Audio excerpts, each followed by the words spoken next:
Okay, good morning. Welcome everyone worshiping with us this morning, especially all those that may be visiting with us. Ask that all of you, and especially our visitors, fill out this card that you'll find in your chair. And if you give us your contact information, we would love to be in touch with you. So please do that this morning.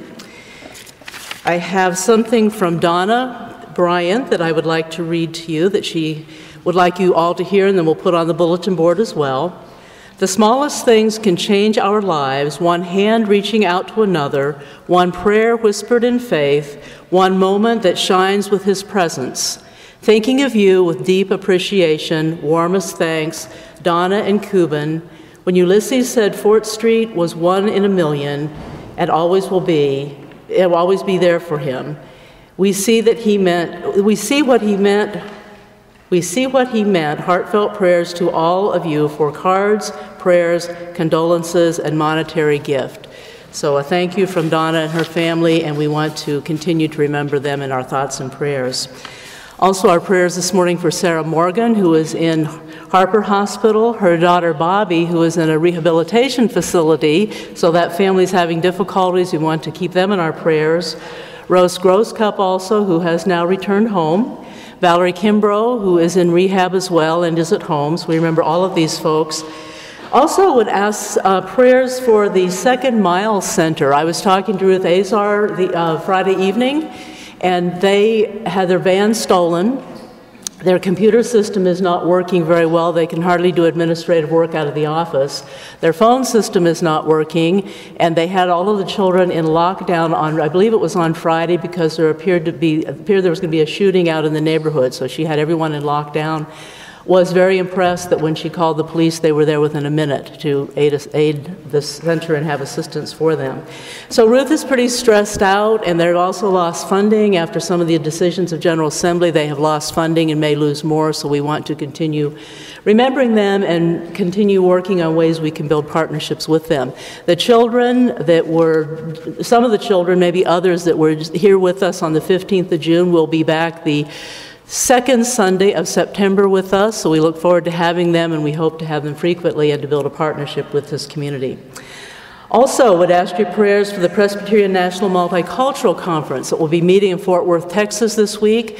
Christian Wright and Maggie, is Maggie here? She may not be this morning.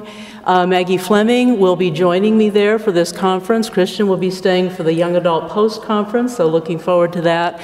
It's an opportunity for us not only to share what we do at Fort Street that may be helpful to other churches in our denomination, but also for us to learn from other churches in our denomination that are multicultural, that we may get ideas and bring back here. So Christian's going to be listening carefully, particularly part about young adults and what we need to do to bring more young adults in. And Maggie will be listening carefully, and we are hopeful that we may have some good news on a grant application that we have put in as well. Also, Heath Rada, our new moderator, who was with us on the Sunday that we of General Assembly, is going to be at that conference, and one of his staffers had written to me shortly after, sometime during General Assembly after he'd been with us, asking to know more about the children at Second Mile. So I started an email, then I learned that he was actually going to be in Fort Worth this week, so I'm going to try to find some time to talk with him and tell him more about the children from Second Mile, and also work with, see if we can work with him on getting him to come and preach here at Fort Street sometime in the next 2 years, and also get to visit Second Mile.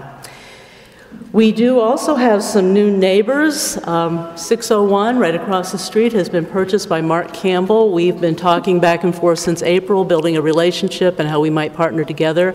And I believe Dan Gilbert is our neighbor across the street, so we'll also be figuring out ways we can partner with him.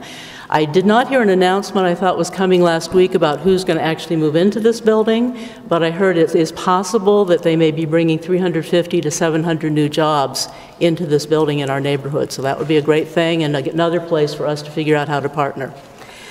So I would like you to look at your neighbor and say, "I'm so glad you are here. God loves you, and so do I.